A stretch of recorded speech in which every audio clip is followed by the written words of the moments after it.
Presidente Trump concluiu importante visita à China, com o Irã dominando as conversas.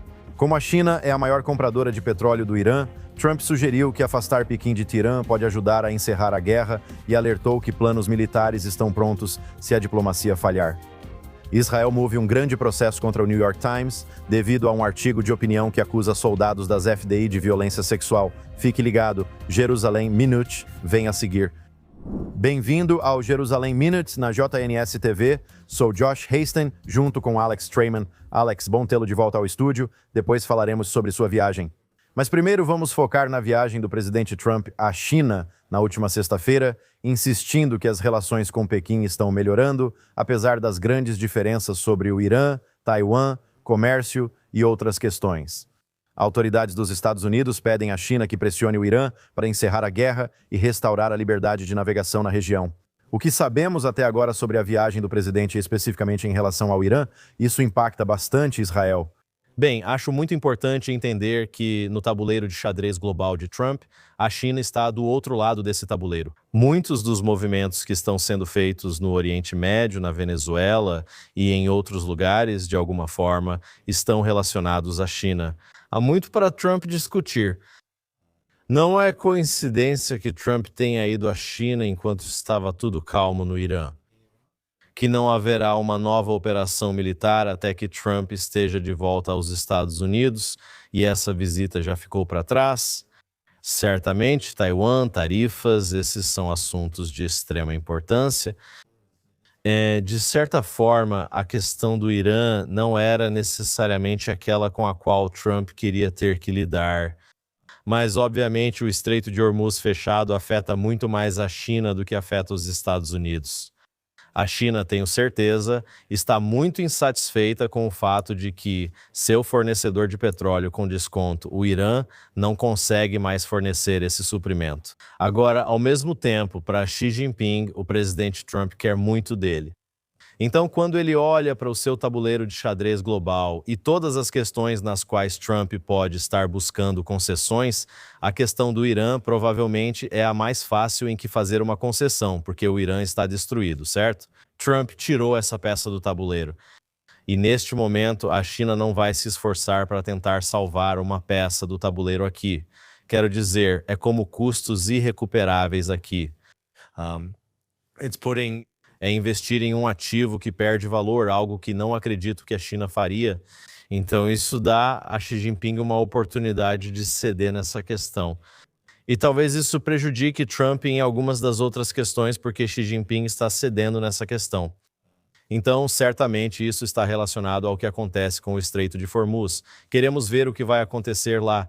A China tem interesse em abrir aquilo. E as declarações que ouvimos dele vão no sentido de querer ajudar o presidente Trump e acabar com esse conflito, né? Um conflito que a China definitivamente quer encerrar o quanto antes. O presidente afirmou que a China prometeu não enviar equipamentos militares ao Irã, considerando isso uma grande declaração. Vamos conferir esse trecho. Ele disse que não vai fornecer equipamentos militares. Isso é uma declaração importante. Ele disse isso hoje. Isso é uma declaração importante. Ele disse isso com firmeza, mas ao mesmo tempo ele disse que, você sabe, eles compram muito do petróleo deles lá e gostariam de continuar fazendo isso. Ele quer ver o Estreito de Hormuz aberto.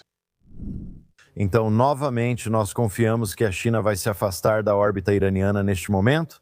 Bem, se você olhar para o que Trump disse que Xi Jinping prometeu, que é não enviar armas para o Irã, então é fácil para Xi Jinping dizer para Trump. E o que eu quero de você em troca disso é que não envie armas para Taiwan. O quê? Os Estados Unidos vinham enviando muitas armas para dissuadir a China de invadir Taiwan. Para os Estados Unidos, isso é ainda mais importante e sério do que as questões do Irã.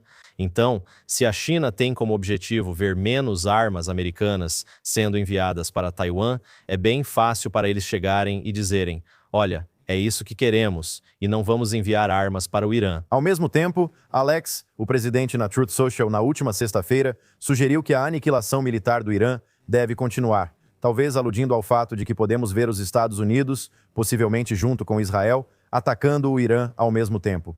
O presidente afirmou que poderia aceitar um congelamento de 20 anos no programa nuclear iraniano. Vamos conferir o trecho. 20 anos não bastam para você. Tem que ser perfeito. Não. 20 anos é suficiente. mas o nível de garantia deles não é suficiente. Em outras palavras, tem que ser realmente 20 anos. Temos a questão dos 20 anos e do urânio enriquecido, cuja extração o Irã aparentemente não domina. O presidente sugeriu que Estados Unidos ou China poderiam ajudar a retirar o urânio enriquecido. Vamos separar essas duas questões. Acredito que o presidente, ao menos psicologicamente, deseja um acordo.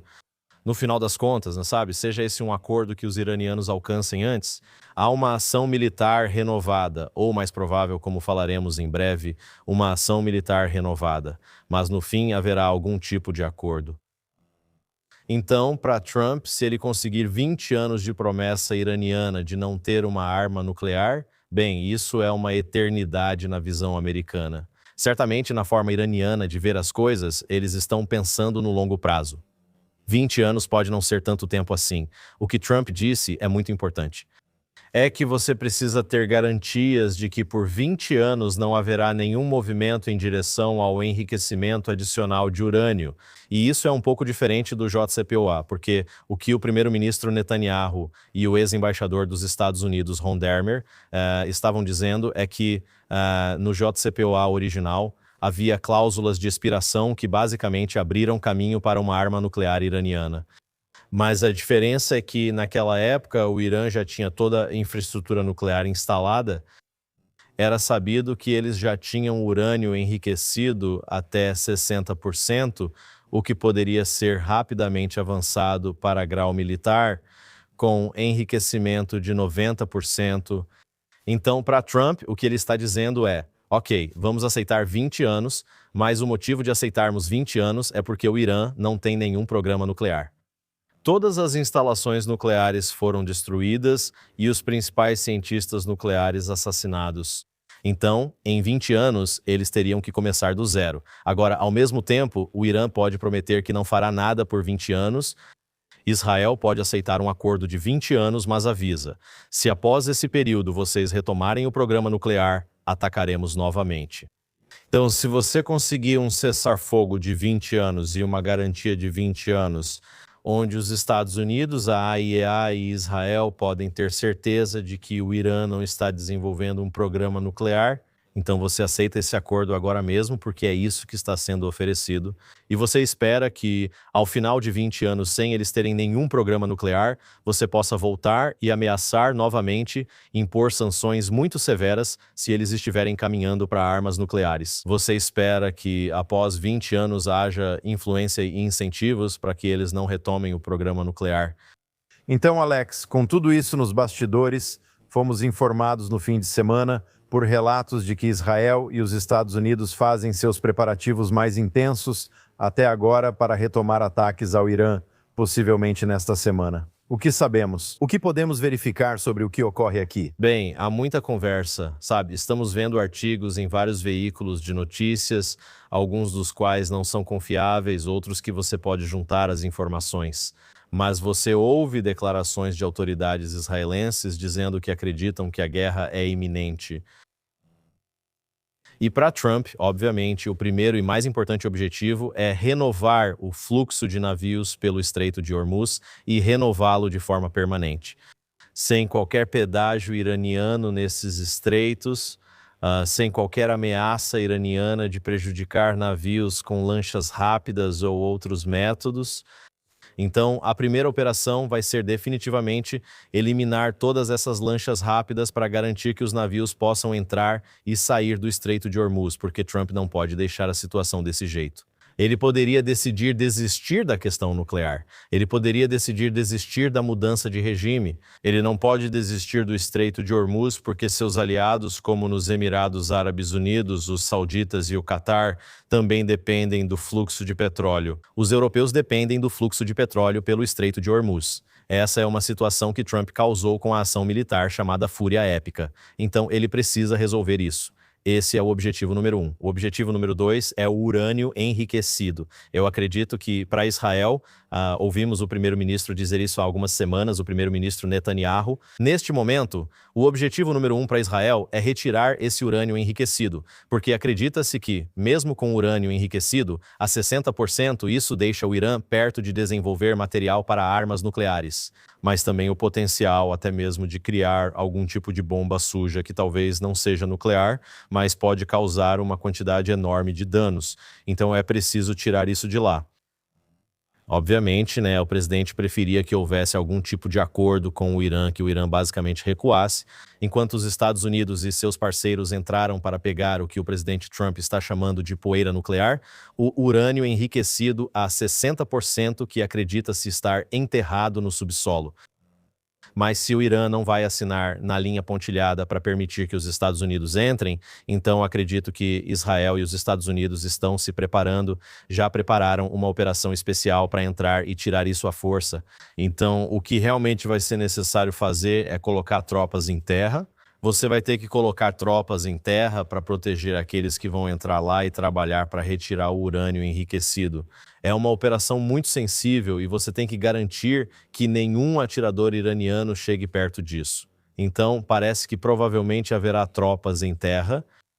E, ao mesmo tempo, enquanto você estiver operando, quando estiver falando sobre abrir o Estreito de Hormuz, você estará operando dentro do Irã para conseguir o urânio enriquecido. Eu realmente acredito que você verá Israel e os Estados Unidos atacando algumas das outras instalações de mísseis balísticos que eles identificaram durante esse período de cessar-fogo. O cessar-fogo permitiu que Israel e os Estados Unidos aprimorassem a vigilância e a coleta de inteligência. Acredito que agora existem outros alvos militares que eles querem atingir. Provavelmente eles também querem eliminar alguns líderes-chave que têm sido contrários a um acordo. Ou em termos de manter o controle da Guarda Revolucionária sobre o país. Então você quer chegar um pouco mais perto de uma mudança de regime. Então, acredito que essa é uma operação que pode durar várias semanas. Eu não acredito que vai durar tanto quanto as 6 semanas da primeira operação. Definitivamente existe uma mentalidade de entrar e sair o mais rápido possível. Mas a ideia de que isso pode durar de 2 a 3 semanas, outra coisa que pode acontecer, e isso foi relatado por algumas fontes, é que os Estados Unidos poderiam tomar a ilha de Kark, que é uma ilha no fundo do Golfo Pérsico, de onde o Irã realmente exporta a maior parte do seu petróleo. Essas são algumas coisas que podem acontecer. Sobre Israel, israelenses afirmam que isso pode ser iminente, acontecendo nos próximos dias ou na próxima semana. Devemos apenas esperar para ver o que acontece. Vamos ver o que acontece. Lembro que era Pesach, durante o cessar-fogo inicial, quando parecia não haver acordo, mas no último minuto houve. Agora é esperar como isso se desenrola esta semana. Você não vai conseguir chegar a um acordo a menos que haja uma pressão militar muito, muito forte. Quero dizer, o primeiro-ministro Netanyahu disse que é preciso negociar sob fogo, e eu tenderia a concordar com essa avaliação. Mas aqui o presidente Trump optou pelo cessar-fogo, mas há uma ameaça muito real de uma nova ação militar. Então, é só quando a ameaça militar é muito, muito forte e iminente e seu dedo está basicamente no botão. É nesse momento que você pode potencialmente chegar a algum tipo de acordo. E eu não falo por todos os israelenses, mas sei que muitos israelenses estariam dispostos a voltar para os abrigos antiaéreos se isso significasse uma ameaça iraniana extremamente reduzida, especialmente a ameaça nuclear, os mísseis balísticos e tudo mais. Somos resilientes, então vamos ver o que acontece esta semana. Alex, você citou há pouco os Emirados Árabes Unidos. Todos esses relatos saíram nos últimos dias de que o primeiro-ministro Netanyahu e sua equipe visitaram os Emirados Árabes Unidos durante a guerra com o Irã. Depois disseram que o chefe do Estado-Maior das FDI, os chefes do Shin Bet e do Mossad, visitaram os Emirados Árabes Unidos durante a guerra com o Irã. Tudo isso veio à tona nos últimos dias. O que sabemos sobre essas visitas? Quão significativas elas são? O que foi discutido? O que sabemos até agora? Bem, primeiro, vimos que o primeiro-ministro disse que o gabinete do primeiro-ministro afirmou que o primeiro-ministro fez uma visita secreta aos Emirados Árabes Unidos e então Ziv Agmon, que na época era o chefe de gabinete interino, desde então renunciou por causa de várias declarações que vieram à tona e que ele havia feito. Nem vamos entrar nesse assunto, mas ele renunciou. E agora ele divulgou informações dizendo que Netanyahu foi recebido com a honra reservada para reis. Ele deu detalhes de que o príncipe herdeiro do Irã, Sheikh Ben Zayed, na verdade levou Netanyahu em seu próprio carro pessoal do aeroporto até o palácio. Além disso, foi revelado que Israel, durante essa viagem, prometeu uma bateria de interceptores do Domo de Ferro, e já havia sido relatado anteriormente que Israel pode ter enviado uma bateria do Domo de Ferro, o que eu acho que foi um gesto incrível e algo que, você sabe, Israel precisa de todo o Domo de Ferro que tem. Mas os Emirados Árabes Unidos, na verdade, derrubaram mais alvos do Irã do que Israel. Então, para Israel conseguir fornecer essa tecnologia para os Emirados Árabes Unidos, é um gesto muito importante que provavelmente salvou vidas dentro dos Emirados Árabes Unidos. E a própria viagem, eu acho, realmente demonstra como alguns desses países árabes estão olhando para Israel. Houve relatos anteriores, e eu vi isso no Times of Israel. Fizeram uma matéria sobre como todos os países do Oriente Médio estavam irritados com Israel por causa da guerra. Esses países queriam que Israel fizesse o que eles fizeram, eles querem que os Estados Unidos terminem esse trabalho. Então, receber Netanyahu, eu acho, é um gesto muito importante que demonstra a importância de Netanyahu no Oriente Médio e como esses países estão se voltando para Israel. É um sinal muito, muito bom ver esse nível de colaboração. E que os acordos de Abraão, o acordo de normalização assinado entre os Emirados Árabes Unidos, assim como o Bahrein e Israel, estão se mantendo firmes em meio a esse conflito. Alex, mudando de assunto, sabemos bem a importância da batalha midiática e de relatar os fatos corretamente. Por isso, as JNS existem. Mesmo assim, o New York Times publicou há alguns dias um artigo de opinião de Nicholas Kristof, um dos colaboradores deles, um dos colaboradores seniores. Com todas essas acusações contra Israel, incluindo cães israelenses estuprando prisioneiros árabes nas prisões, Israel está reagindo e processando o New York Times por causa dessa coluna. O primeiro-ministro Netanyahu e o ministro das Relações Exteriores, Gideon Sa'ar, anunciaram na última quinta-feira o início de um processo contra o New York Times. Nem tudo o que foi publicado era apropriado para publicação.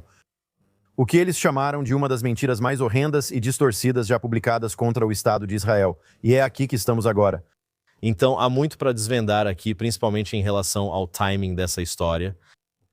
Israel divulgou um relatório muito volumoso sobre o abuso sexual que ocorreu em 7 de outubro, com milhares de testemunhas, fotos, vídeos e imagens documentadas, demonstrando os níveis de violência sexual cometidos pelo Hamas em 7 de outubro. Então, não é surpresa que na mesma semana em que Israel divulga esse relatório completo sobre o alcance e o nível de abuso sexual cometido pelo Hamas, que Nick Kristof vai publicar uma matéria no New York Times dizendo que, na verdade, o abuso sexual está sendo cometido por Israel. Isso serve para distorcer completamente, desviar e tirar a atenção do relatório real que Israel divulgou. Agora, a coluna de Nicholas Kristof basicamente tem 14 fontes. Aparentemente, houve muito pouca checagem dos fatos. Essas 14 fontes são conhecidas por fornecer esse tipo de informação e algumas das organizações citadas eram notórias por serem anti-Israel. Então, eu acho que o fato de Kristof ter dito que os cães, na verdade, estavam colaborando no abuso sexual foi um presente. Porque se ele não tivesse dito isso, acho que seria muito mais difícil para Israel desviar o foco do que Nicholas Kristof fez. Mas o fato de ele ter ido tão longe, ele basicamente criou o que os israelenses estão chamando de uma das piores calúnias de sangue da história moderna, mas este tem sido um período inteiro de calúnias de sangue. A acusação de genocídio é uma calúnia de sangue. É exatamente isso, é pura calúnia de sangue. Israel está cometendo um genocídio em Gaza, que Israel é quem está cometendo o abuso sexual. O que significa o ministro das Relações Exteriores e o primeiro-ministro anunciarem um processo? Precisamos ver como isso será. Nós não sabemos quais são os mecanismos para um Estado processar um repórter ou uma publicação. Então temos que esperar para ver se esse processo realmente vai adiante e qual poderia ser potencialmente a indenização ou a punição por uma coluna como essa. Olha, você sabe, já ouvimos no passado como Israel foi acusado, ou o Mossad especificamente, de treinar golfinhos para serem espiões para Israel. Já ouvimos calúnias absurdas sobre Israel, como o uso de lasers espaciais, mas essa supera todas, que Israel treinou cães para estuprar prisioneiros? O New York Times presenciou recentemente um protesto em frente aos seus escritórios contra a cobertura dessa coluna. E eu estava olhando o New York Times, eles postaram esse artigo no X, e eu estava lendo os comentários. E então, você sabe, alguém comentou em um dos comentários, eu não lembro quem, e não lembro se é uma fonte confiável, mas alguém disse, sabe? Eles colocaram telas dentro da prisão estadual Taimã para bloquear a visão das câmeras dos abusos sexuais que aconteciam atrás dessas telas, certo? Então você não tem gravação de nenhum abuso sexual ocorrendo. Então alguém afirma que atrás daquilo havia abuso sexual, mas você não tem nenhuma evidência real disso. Então isso é uma inversão. É uma inversão. O que acontece é que vemos isso, né? Os progressistas fazem isso, o Hamas faz isso. Tudo o que eles fazem com você, eles te acusam de fazer com eles. E é isso que está acontecendo. Sim, com certeza. O timing, como você destacou, é muito importante. Mas esse é o New York Times. Vamos falar sobre isso, Alex. Estamos em período eleitoral em Israel. Vamos acompanhar o desenrolar desta semana. Há um projeto para dissolver o Knesset e convocar eleições, o que deve levar cerca de 90 dias. O partido ultra-ortodoxo disse que perdeu a confiança no primeiro-ministro. Você teve Ofra Katz, o grupo da coalizão do primeiro-ministro Netanyahu, apresentando um projeto de lei nesta última quarta-feira para realmente dissolver o Knesset. Sabemos que as eleições, por lei, devem ocorrer até outubro. Agora é maio, então restam junho, julho, talvez agosto e setembro. Se aprovado, a eleição provavelmente seria no início de setembro. A grande diferença entre outubro e setembro, ou foi como disse o primeiro-ministro Netanyahu, que este é o momento decisivo? Acho que há alguns motivos para isso.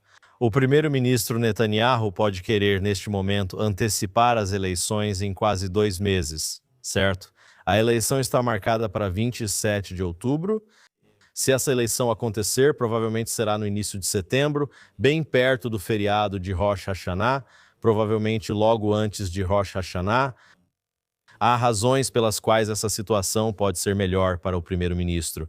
Primeiro, como mencionado, começa agora a temporada eleitoral. Então, o que estamos vendo? Estamos vendo o discurso se tornar muito tóxico. Estamos começando a ver esses outdoors tóxicos e horríveis serem colocados.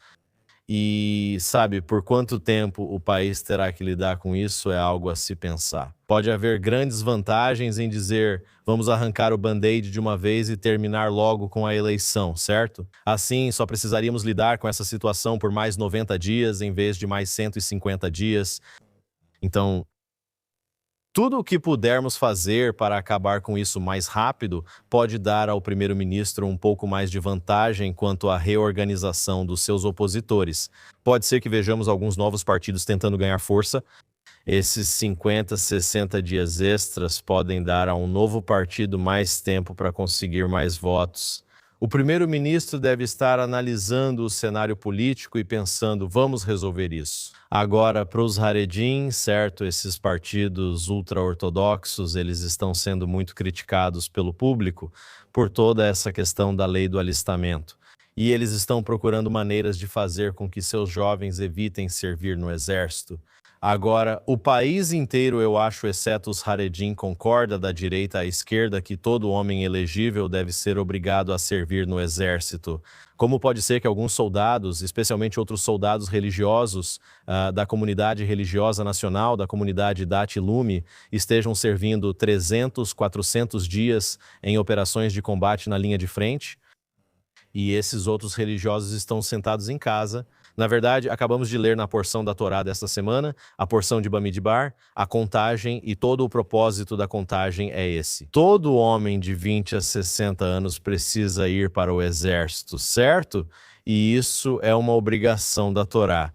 Então, o fato de que os estudiosos da Torá, os chamados estudiosos da Torá, não estão indo, simplesmente não está repercutindo bem com o público. Por isso, eles estão sendo muito, muito criticados. O que eles precisam? Eles precisam que seus eleitores compareçam em maior número possível para que possam ser decisivos na formação do próximo governo. Agora, no que diz respeito a eles preferem se aliar a Netanyahu porque Netanyahu precisa deles para governar e ter um governo estável. porque ele preferiria, ideologicamente, tenho certeza, Netanyahu governar a partir do centro. O problema é que os partidos de centro e de esquerda são instáveis e vão mudar suas exigências no meio de um acordo de coalizão. Os partidos ultra-ortodoxos, eles são bem transparentes sobre quais são as suas necessidades ou exigências logo no começo. E o primeiro-ministro Netanyahu conseguiu administrar as exigências deles. E é por isso que esse governo durou praticamente todo o seu mandato. Então eles podem optar por serem os culpados. E Netanyahu pode, na verdade, preferir que sejam eles os culpados por pedir uma eleição antecipada. Tudo isso é política eleitoral, posicionamento e conchavos. Mas eu acho que o primeiro-ministro pode ver alguns benefícios reais em convocar uma eleição antecipada. Continua, fique ligado e confira o jns.org para toda a cobertura das eleições, que já começou, destacando os partidos e todos os representantes que podem ser eleitos para o próximo Knesset neste outono. E se você olhar para o que será essa próxima eleição, então, obviamente, antes de tudo, é um referendo sobre Netanyahu. Há algumas pessoas que apoiam o primeiro-ministro e acreditam que ninguém poderia ter gerenciado essa guerra melhor. Primeiro, quando Biden estava no cargo, e depois, principalmente com Trump, você precisava desse homem naquele momento, pois não há ninguém comparável a Netanyahu. Esse é um lado. Por outro lado, há quem pense, o 7 de outubro ocorreu sob o comando dele. Não há responsabilização aqui. É o pior desastre da história do Estado moderno, especificamente, pelo menos desde 1973, não houve responsabilização, nenhuma comissão de inquérito. E mesmo antes de 7 de outubro ele já estava no poder, agora ele está perto de 20 anos no cargo e em uma democracia. Não existe líder democrático no poder há mais tempo que Netanyahu. 20 anos é tempo demais. As pessoas acham que é preciso seguir em frente, independentemente de tudo. Não queriam que ele fosse primeiro-ministro em 7 de outubro. Após 7 de outubro, elas não querem que ele seja primeiro-ministro e querem sua saída a qualquer custo. Esse é o primeiro ponto. É apenas um referendo sobre Netanyahu, que, aliás, foi exatamente o mesmo problema das 5 eleições consecutivas nos 5 anos anteriores a este governo. Só um referendo sobre Netanyahu. A segunda parte é apenas quem são os parceiros da coalizão. Está claro que Naftali Bennett, que acabou de se unir a um partido com Yair Lapid, e esses dois colegas políticos, conspiraram para formar uma parceria. Esta já é a terceira vez. Eles fizeram isso primeiro acho que foi em 2012, afastando os partidos de direita e fazendo Netanyahu governar com a esquerda. Eles fizeram isso em 2021, quando Naftali Bennett surgiu como primeiro-ministro, como parte de um acordo de rotação com Yair Lapid, e agora estão fazendo isso de novo. E assim, Netanyahu acusa ou sugere que, se Bennett e Lapid conseguirem formar um governo, a única maneira de fazerem isso será junto com os partidos árabes com os quais se sentaram da última vez. E essa foi a primeira vez na história de Israel que um partido autoproclamado antisionista foi incluído no governo.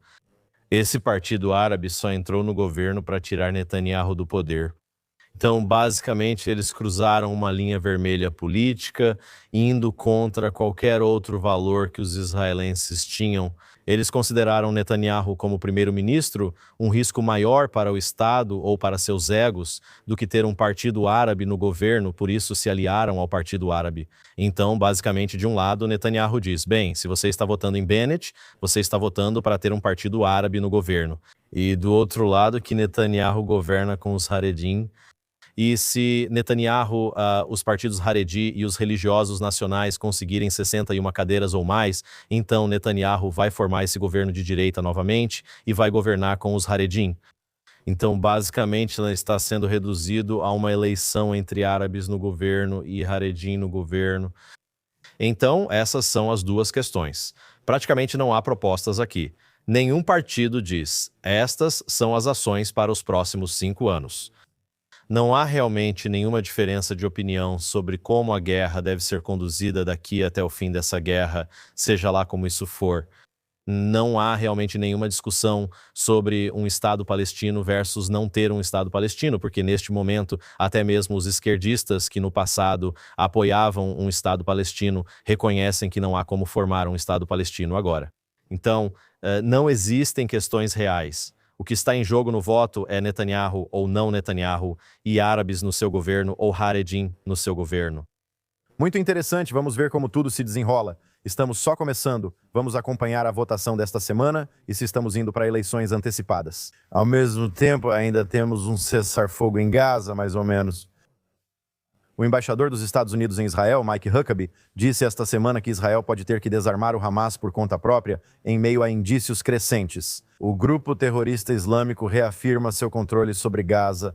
O Hamas já afirmou várias vezes que não vai se desarmar. Quem realmente vai fazer o desarmamento? Eu não sei. Pode acabar que a única entidade disposta a fazer isso seja as Forças de Defesa de Israel. Se isso acontecer, uma coisa que eu espero, rezo e insisto que também deve acompanhar isso é que o mundo não pode condenar Israel por fazer o que ele mesmo não teve coragem de fazer, que é derrubar o Hamas. Então, se Israel acabar sendo a única entidade disposta a fazer o que todos concordam que deve acontecer para que haja um futuro para Gaza. Então, eu só espero que o mundo agradeça a Israel em vez de condená-los. Então a pergunta é, onde os Estados Unidos estariam em tudo isso? Se o embaixador Huckabee sugere que Israel agirá sozinho, está insinuando que Trump já se cansou de Gaza e foca em outros assuntos? Como interpretar os comentários do embaixador Huckabee? Bem, o plano de 20 pontos que o presidente Trump apresentou afirma muito claramente que, além de libertar os reféns, o Hamas precisa se desarmar. O que o embaixador Huckabee está dizendo é o que todo mundo sabe, que a única força que poderia desarmar o Hamas são as forças de defesa de Israel. O Hamas não vai depor as armas voluntariamente. Eles estão em modo de sobrevivência. As armas deles são o que mantém o controle sobre a população. E o que também ficou claro é que, e talvez isso seja muito favorável para Israel, que não há outras tropas ao redor do mundo que estejam dispostas e capazes de desarmar o Hamas. O único país que quis enviar tropas para Israel para fazer parte dessa força internacional de estabilização foi a Turquia. E o que a Turquia esperava fazer era, na verdade, impedir o desarmamento do Hamas. Eles dizem, vamos entrar e garantir nosso próprio espaço aqui. Basicamente, isso fortaleceria a presença militar do Hamas em Gaza. Então Israel vetou isso.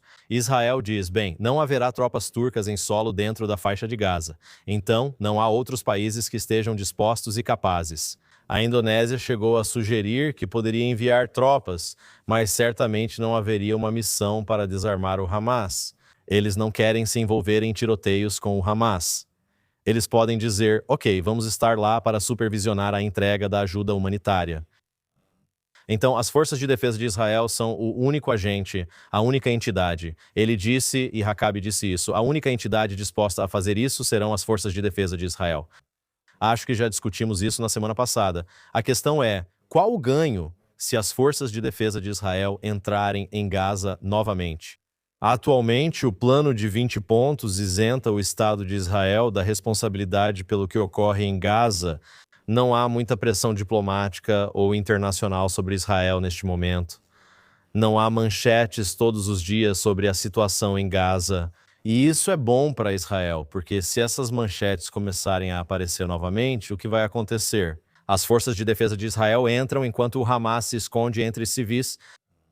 Trocas de tiros acontecem. De repente você começa a ouvir novos relatos sobre o aumento do número de mortos na faixa de Gaza. São números de mortos impossíveis de verificar, com alegações de que mulheres e crianças estão sendo mortas, e então você vê todas essas manchetes. E então você vê os europeus e outros falando sobre boicotar Israel e possíveis embargos de armas, o que Israel realmente não pode se dar ao luxo de enfrentar. Então você tem uma situação em que, potencialmente, o TPI, o Tribunal Penal Internacional, começa a renovar mandados de prisão, algo que Israel não quer. E então, ao mesmo tempo, você vai pressionar os soldados. Quero dizer, essa é a maior ameaça. Você tem uma faixa de Gaza cheia de armadilhas. E então, qual é o ganho se você desarmar o Hamas? Claro.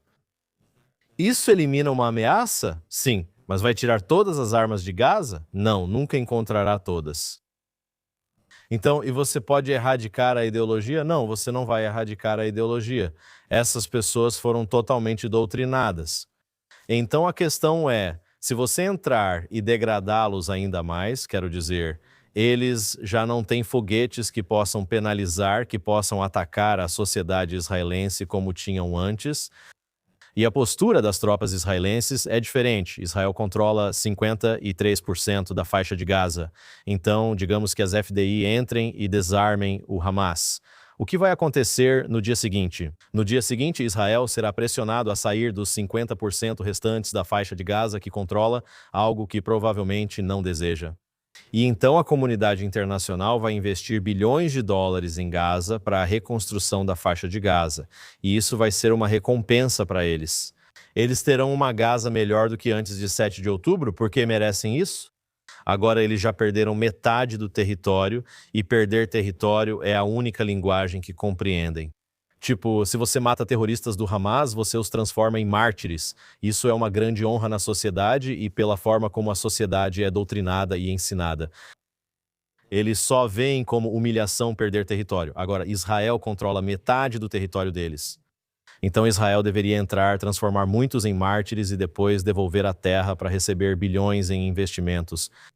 Isso nem faz sentido. O que faz sentido é reconstruir Gush Katif. Isso faria sentido dentro dessa lógica. Bem, eu acho que o que faz mais sentido é criar as condições para que, e nós falamos sobre isso muitas vezes no início da guerra, os habitantes de Gaza queiram sair, certo? Então, se você começar a investir bilhões de dólares na reconstrução para criar algum tipo de Riviera no Mediterrâneo, como Jared Kushner ou outros estão falando, aí eles terão todos os incentivos para ficar. Se ficar claro que esses bilhões de dólares não serão investidos para reconstruir essa zona de demolição, o que você espera é que haja uma onda de clamor público para que as pessoas possam sair. E por isso eu acho que a situação para promover essa imigração voluntária é melhor no cenário atual do que se Israel realmente entrar e, entre aspas, terminar esse trabalho. Novamente, tecnicamente, houve um cessar-fogo no fim de semana, mas Israel eliminou o principal comandante, chefe da ala militar do Hamas. Isso ocorreu em um ataque de precisão na cidade de Gaza na sexta-feira passada. O nome dele é Aldin Al-Qaddad. É Aldin Al-Qaddad, um dos arquitetos do massacre de 7 de outubro, o chefe ou o novo chefe. Eu sei que Israel tem eliminado os principais comandantes do Hamas. Sabemos que não há diferença real entre as alas política e militar deles. Israel entra durante o cessar-fogo e elimina esse chefe, assim como Israel tem operado no Líbano sob condições de cessar-fogo, eliminando o Al-Haddad assumiu o lugar de Mohamed Sinwar, que é irmão de Yahya Sinwar, então é uma posição muito importante. E você vê aqui novamente que a definição de cessar-fogo é diferente do que costumava ser no passado. No passado, o que cessar-fogo significava era que os terroristas podiam lançar foguetes contra Israel de vez em quando e Israel era impedido de responder. E aqui Israel está sendo muito proativo, mesmo durante um chamado cessar-fogo, para eliminar terroristas. Eles estão fazendo isso dentro de Gaza. Eles também estão fazendo isso no sul do Líbano. Agora, também há conversas de que Israel poderia potencialmente retomar uma operação no sul do Líbano. Eu acho que isso é improvável. Acabamos de ouvir relatos de que Israel e Líbano concordaram em estender o cessar-fogo temporário por mais 5 dias, certo? E, novamente, o que significa cessar-fogo? Bem, as forças de defesa de Israel estão operando e também estão sendo atacadas pelo Hezbollah. Cessar-fogo implica conflito de baixa intensidade e operações israelenses pontuais. Neste momento, os libaneses ainda estão atirando contra as cidades fronteiriças de Israel, mas não estão lançando mísseis de longo alcance em Haifa ou em Tel Aviv. Então você tem esse tipo de situação em fogo brando. Então é isso que Israel e o Hezbollah concordaram por meio de um acordo com o Líbano, que não é o Hezbollah.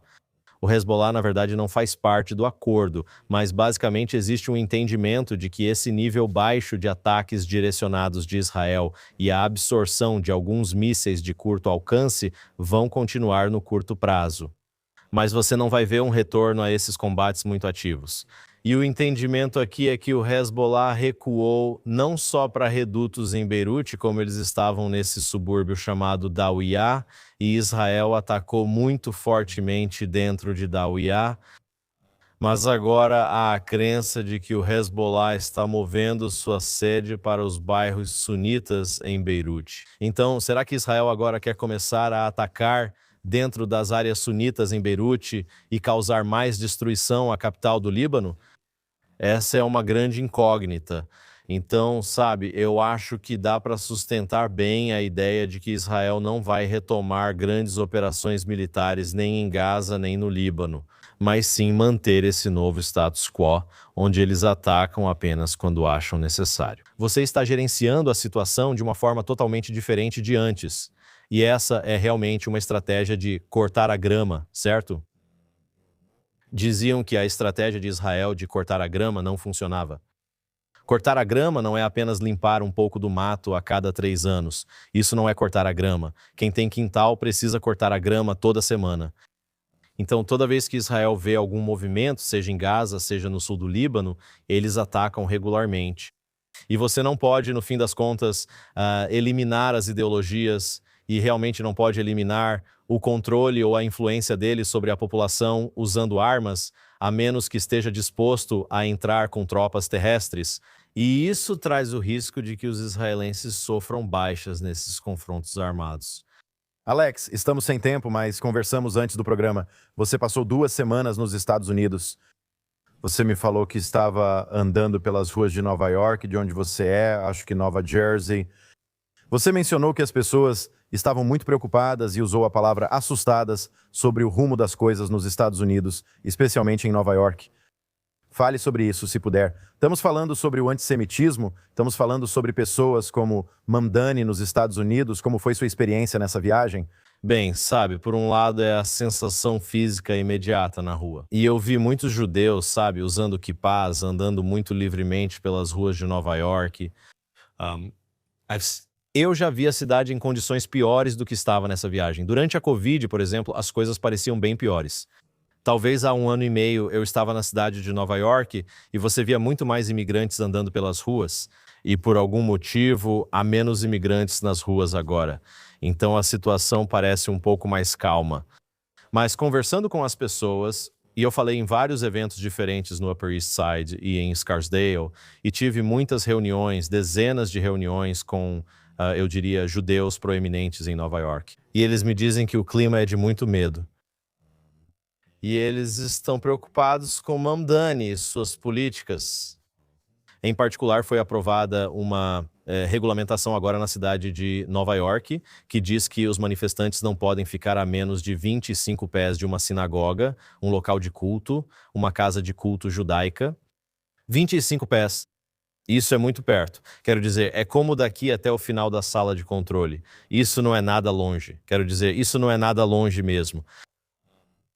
E, sabe, o que impede alguém ou um grupo de pessoas que estão a 25 pés de distância de invadir uma sinagoga se decidirem fazer isso, certo? As pessoas que estão protestando não é como os protestos pela reforma judicial aqui em Tel Aviv, onde você vê senhoras de 70 anos segurando cartazes e dizendo Bibi Lash, blá, blá, blá, blá, blá. Tipo, só fazendo assédio verbal e sendo irritantes. Essas são pessoas que estão clamando por intifadas, certo? E já vimos um aumento crescente de antissemitismo violento. Então, ao aprovar essa regulamentação, o que a cidade está fazendo é dizer: manifestantes, vocês têm permissão para se posicionar até 7,5 metros de distância de uma sinagoga. Quero dizer, deveria ser tipo 45 metros ou 90 metros de distância de uma sinagoga. Ou eles deveriam ter dito: vocês não têm permissão para protestar em nenhum lugar próximo a uma sinagoga. Se quiserem protestar, protestem em uma praça pública ou em um parque. Tipo, você não pode ir protestar do lado de fora de um local de culto, certo? E a regulamentação nem se aplica, por exemplo, a um centro comunitário judaico ou a uma escola judaica, só a uma sinagoga. Então, sabe, eles podem chegar ainda mais perto. Eu vi o Hezbollah, um grupo pró-Hezbollah, protestando no Brooklyn na semana passada, andando pelas ruas dos bairros judeus. Judeus observavam das varandas, pessoas pró-terrorismo do lado de fora de suas casas. Sim, acho que é uma situação muito assustadora. Provavelmente não está tão ruim em Nova York agora quanto estamos vendo que está em Londres ou, você sabe, em algumas outras partes da Europa. Mas se você vê como está indo em Londres, como está indo em Paris, Bem, Nova York está indo na mesma direção. Então eu acho que há muita preocupação. E agora as pessoas me perguntam, dizem, bem, o que devemos fazer? Agora, eu sou jornalista. Estou apenas tentando contar as notícias para as pessoas, o que aconteceu, como interpretar o que está acontecendo. Mas, sabe, quero dizer, minha mensagem é, fiquem vigilantes.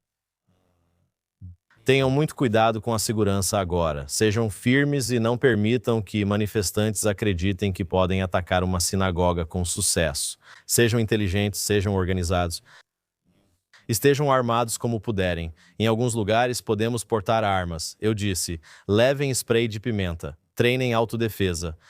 Entendam que vocês estão em um momento diferente agora. Vocês têm que ser fortes. Mas outra coisa é ter orgulho. Tenham orgulho de quem vocês são. Vocês sabem, valorizem todo o trabalho que Israel fez para ter sucesso sobre seus inimigos aqui em sua própria vizinhança e sejam determinados para terem o mesmo sucesso sobre os inimigos onde vocês estiverem também. Apenas tenham orgulho de serem judeus, continuem fazendo o que estão fazendo. E a outra coisa, claro, é ensinar seus valores aos seus filhos, certo? Não deixem que os professores da escola, os professores da faculdade, os influenciadores do TikTok ou os políticos ensinem valores aos seus filhos. Só vocês podem ensinar valores aos seus filhos. Essas são as principais mensagens que eu queria passar quando me perguntavam o que achava que elas deveriam fazer, mas eu definitivamente acredito que as pessoas precisam ser muito vigilantes e elas estão me transmitindo sua grande preocupação com a situação atual. Preocupante, sem dúvida. Aos irmãos e irmãs do outro lado do oceano, fiquem seguros. Bem-vindo de volta, Alex. É ótimo tê-lo conosco. Alex Traiman, CEO da JNS, e Josh Hastings, correspondente da JNS TV, obrigado por participarem de mais uma edição da Iniciativa Jerusalém na JNS TV. Não deixe de conferir toda a ótima programação oferecida pela JNS TV. Deixe um super agradecimento para nós e inscreva-se. Acesse também jns.org para todas as últimas notícias de última hora de Israel, do Oriente Médio e de todo o mundo judaico. Agradeço a quem trabalha nos bastidores e faz tudo acontecer. Nos vemos na próxima semana na Iniciativa Jerusalém, na JNS TV.